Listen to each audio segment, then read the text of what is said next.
All right, we're back at Tea Party Bloggers Radio, and I'm talking with Terry Timke, and we're going to wrap up just a few minutes here. But, Terry, I wanted to shift gears from the national scene and kind of just give an overview of the state legislative process. Like, are they in session? How does that work? And should people be worried about it right now?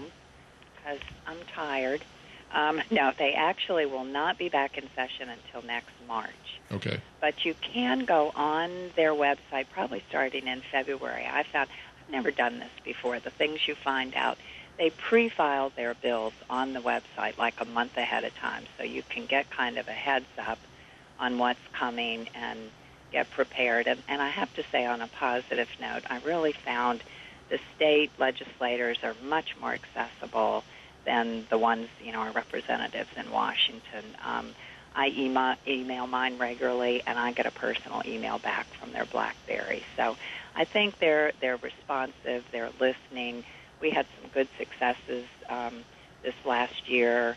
We were able to get a good bill passed to protect religious freedom.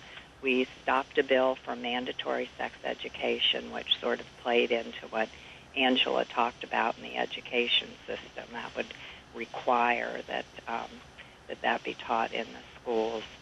And we got a bill that states that we do not like the Obamacare mandates for everyone to buy health insurance. So I think we stopped a lot of them, which was encouraging, and then pushed a few through. So I really would encourage people to get involved with their local legislators. I've found them pretty good at listening to what you want.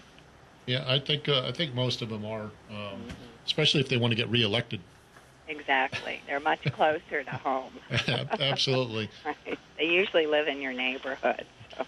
Well, Terry, listen, I really appreciate you taking the time to come on and share with us. And I really want to thank you from the bottom of my heart with regards to the work you do. You are one of the unsung heroes, especially when it comes to trying to fight for this nation. Well, we got to save this country, so we do. I hope I'm doing my part. You I are. hope everybody else gets out there and does it. I think together we can do it. Absolutely. So thanks and God bless. All right. Thanks, Larry. All right. Bye-bye. Bye-bye.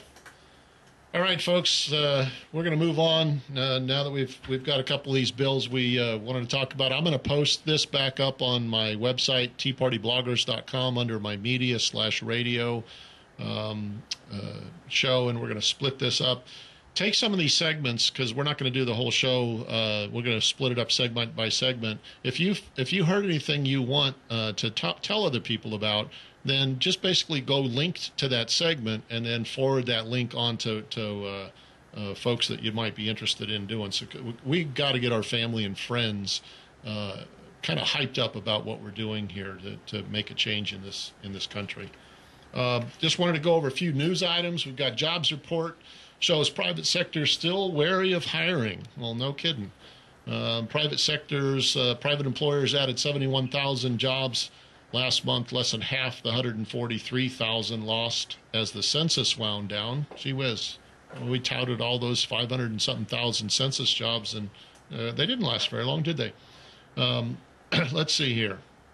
Listen to this. The department dramatically revised its number for June down to a loss of 221,000 jobs. The agency originally reported that 125,000 jobs were lost in June. Gee whiz, is that the federal government just about 100% off in their jobs report to make something maybe a little bit more palatable for Mr. President to talk about? Private sector hiring in June, originally reported at 83,000, was revised downward 31,000. Okay, so that's 52,000 jobs off in the month. And sure sounded great when they reported it in July about those June numbers, but too bad they weren't real.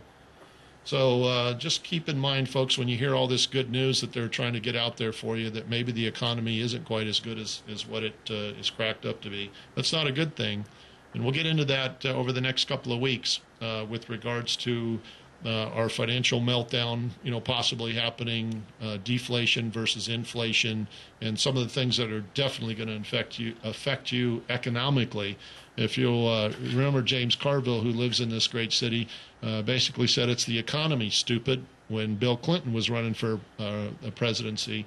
And it certainly is. And it's not only the economy, it's healthcare, it's so many other things, cap and trade, the oil drilling moratorium, the power grab, big government, so forth and so on. And we've got to change that, and we will with your help. I wanted to make a little bit of an announcement because we are getting some of the tea parties together. Probably, I think we're going to do this right around the 5th anniversary of Katrina on one of my Friday shows. We're actually going to do a jobs fair, an online jobs fair. So if you know people that have a job that they want to fill, then we need to hear from them. Put them in touch with me at Larry@teapartybloggers.com. And we're going to kind of do just a rapid-fire jobs fair where people call